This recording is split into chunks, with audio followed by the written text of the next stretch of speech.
एक बार की बात है, त्रिलोक में यशस्वी विष्णु जी के वाहन गरुड़ देव ज्ञान प्राप्ति की लालसा से ब्रह्मा जी के धाम पहुंचे। प्रणाम ब्रह्मदेव। आइए गरुड़ देव, आसन ग्रहण करो। प्रभु, आपके ज्ञान की ख्याति तीनों लोकों में है। मुझे आपसे कुछ तत्व पूछने हैं। अवश्य, पूछिए। हाल ही में एक तपस्वी से सुना है कि त्रिदेवों के ऊपर भी कोई परम सत्ता है जो न तो जन्म लेती है न मरती है। क्या यह संभव है? गरुड़ देव, ये सच है कि हम जन्म और मृत्यु के चक्र में आते हैं, लेकिन हमसे ऊपर कोई और नहीं। हमारी जननी दुर्गा देवी ही हम सबकी सर्वोच्च हैं। क्षमा करें ब्रह्मदेव, लेकिन यह धारणा अपूर्ण है। एक ऐसी सत्ता भी है जो अविनाशी है। वह न तो समय से बंधी है और न ही शरीर से। वेदों में, विशेषकर ऋग्वेद मंडल 10 सूक्त 161 मंत्र 2 में बताया गया है कि वह परमात्मा अपने साधक की आयु भी बढ़ा सकता है, चाहे वह मृत्यु के निकट क्यों ना हो। क्या आप ऐसा करने में सक्षम हैं? यह सुनकर ब्रह्मा जी थोड़े असहज हुए। उन्हें वेदों का ज्ञान था, पर यह सत्य उन्होंने पहले कभी इस प्रकार स्पष्ट नहीं सुना था। उन्हें यह बात चुभ गई। गरुड़ देव, तुम्हारी बुद्धि अब भी पक्षी जैसी ही है। किसी ने भ्रम फैला दिया है। आओ, इस विषय का समाधान करते हैं। ब्रह्मा जी ने तुरंत विष्णु जी और शिव जी को बुलाया और सारी बात बताई। दोनों देवता भी क्रोधित हो उठे। ये तो सीधा सीधा हमारी सत्ता पर प्रश्न है। इनके इस कथन को समाधान की आवश्यकता है। विवाद से समाधान नहीं होगा। समाधान तभी मिलेगा जब हम इस विषय को किसी ज्ञानी सत्ता के समक्ष रखें। क्यों ना हम माता दुर्गा से यह प्रश्न करें? ऐसा निर्णय कर तीनों देवता तथा गरुड़ देव माता दुर्गा के पास पहुंचे। माता, गरुड़ देव कुछ विचित्र बातें कर रहे हैं। कहते हैं हमसे ऊपर कोई और है। पुत्रों, गरुड़ देव जो कह रहे हैं वो सत्य है। तुम मेरी संतान हो, पर मैं भी उस परम सत्ता की सृष्टि हूं। वो परमात्मा अजन्मा है, अविनाशी है और सृष्टि के रचयिता है। यह सुनकर त्रिदेव मौन हो गए। फिर भी उनका अहंकार उन्हें सत्य स्वीकारने से रोक रहा था। सभी वहां से चले आते हैं और गरुड़ देव से अपने आप को सर्वसिद्ध साबित करने की अटकलें लगाते हैं। अगर ऐसा कोई परमेश्वर है तो सामने क्यों नहीं आता? क्यों छिपा बैठा है? यह सुनकर गरुड़ देव वहां से चल पड़े और परमेश्वर कबीर साहिब के धाम पहुंचे।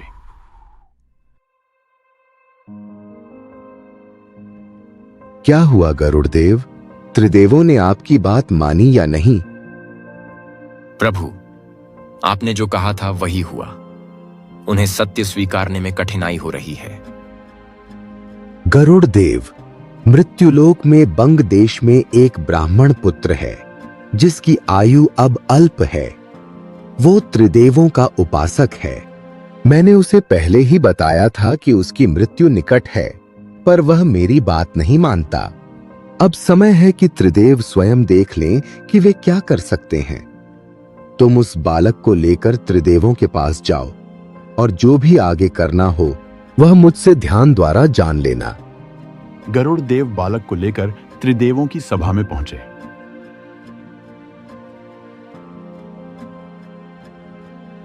प्रभुगण, यह बालक आप सबका उपासक है और इसकी आयु समाप्त हो रही है। कृपया इसे आयुदान दीजिए। चलो इसे धर्मराज के पास ले चलते हैं। वही इसके जीवन का लेखा रखता है। सभी धर्मलोक पहुंचे। धर्मराज, जो कि सृष्टि के न्यायाधीश और उच्च पद के ग्राही है। धर्मराज जी, कृपया बताइए इस बालक की शेष आयु कितनी है?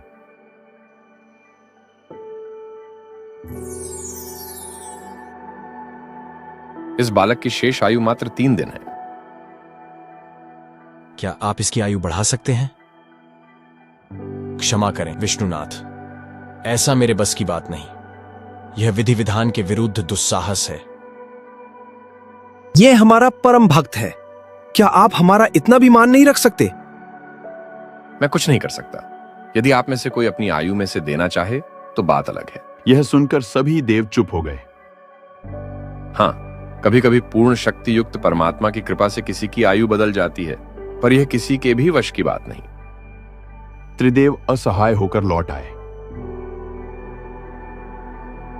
गरुड़देव, अब यदि आपका परमेश्वर कुछ कर सकता है तो करके दिखाए। अब देखता हूं मेरे परमेश्वर क्या करते हैं। गरुड़देव ने ध्यान से परमात्मा से पूछा कि आगे क्या करना है। आप अभी बालक को लेकर मानसरोवर झील पर जाओ। वहां श्रवण नामक भक्त मेरी आज्ञा से अमृत रखे हुए है, उसे बालक को देना। मैं वहीं आता हूं। गरुड़ देव मानसरोवर गए, वहां से भक्त से अमृत लाए और बालक को पिलाया।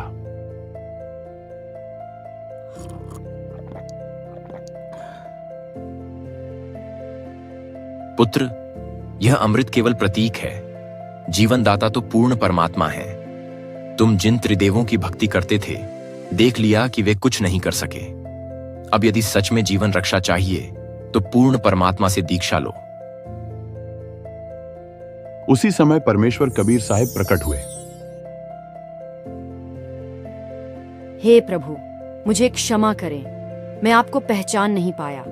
कृपा करके मुझे ज्ञान दीजिए और आपकी यथार्थ सनातनी भक्ति साधना प्रदान कीजिए।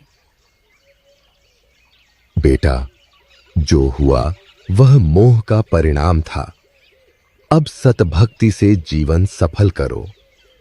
आपकी इस जन्म की ही उम्र नहीं, बल्कि भविष्य के सभी जन्म और मृत्यु इसी भक्ति से टलेंगी। कबीर साहिब ने बालक को दीक्षा दी और सतनाम की ताकत बताई। बालक अब त्रिदेवों की पूजा छोड़ पूर्ण परमात्मा की भक्ति में लग गया। बालक को परमेश्वर के धाम में सत भक्ति करते हुए 15 दिन बीत गए। एक दिन गरुड़ देव पुनः बालक को लेकर ब्रह्मा जी के पास गए।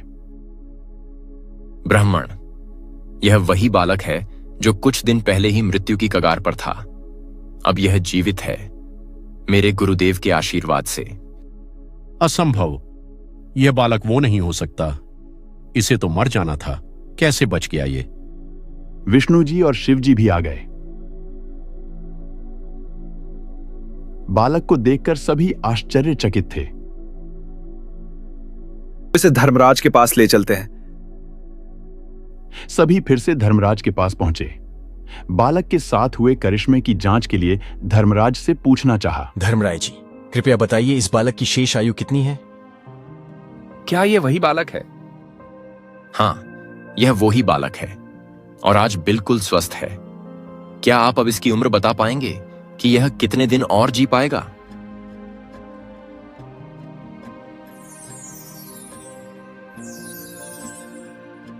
अचंभा है, इसकी उम्र तो अब बहुत अधिक है। इसका मृत्यु समय अब पास भी नहीं। ऐसा परिवर्तन केवल ऊपर से आदेश आने पर ही होता है। इसमें मेरा या अन्य, जहां तक मेरी समझ है, मां दुर्गा और ब्रह्म ज्योति का भी कोई सहयोग नहीं है, क्योंकि वे स्वयं भी इस कृत्य में असमर्थ हैं। यह सुनकर बालक और गरुड़ देव का विश्वास परमेश्वर में और गहरा हो गया। परंतु वहीं ब्रह्मा, विष्णु और शिव अभी भी अपने मैं को नहीं त्याग पाए और मौन होकर लौट गए। यहां से आज बालक और गरुड़ देव को पता चला कि वास्तव में पूर्ण शक्ति तो त्रिदेव और मां दुर्गा तथा निरंजन काल ब्रह्म से अन्य ही हैं, जो कि स्वयं कबीर साहिब ही हैं।